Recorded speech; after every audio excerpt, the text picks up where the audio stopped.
In the 1950s, America had established itself as the new center of the art world. The booming post-war economy only continued to grow into the 1960s. The style of abstract expressionism had become generally accepted by the art community, and its prominent artists were making a good deal of money on the market.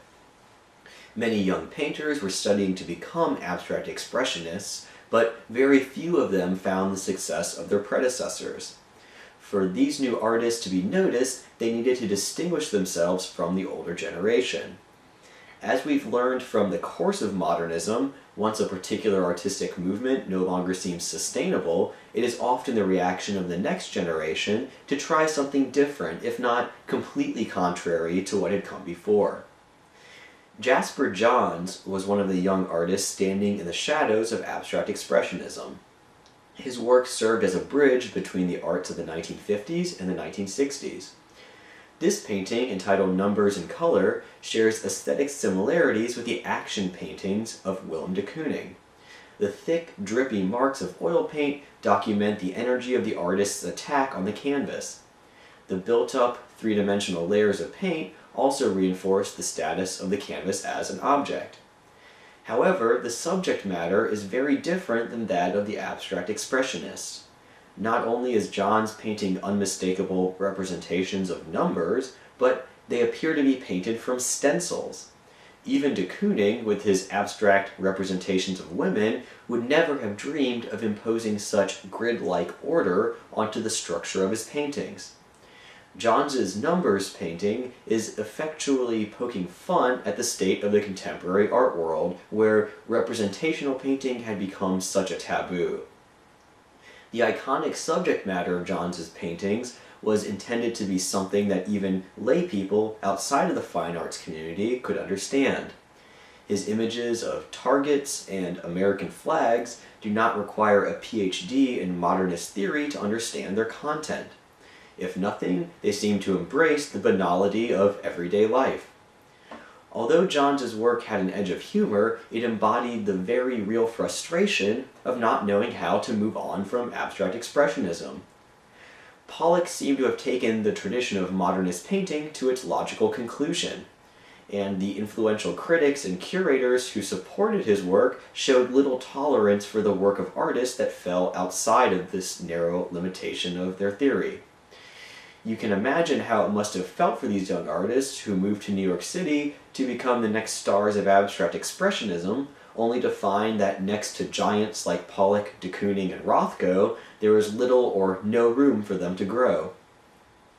Robert Rauschenberg was a close friend and collaborator of Jasper Johns.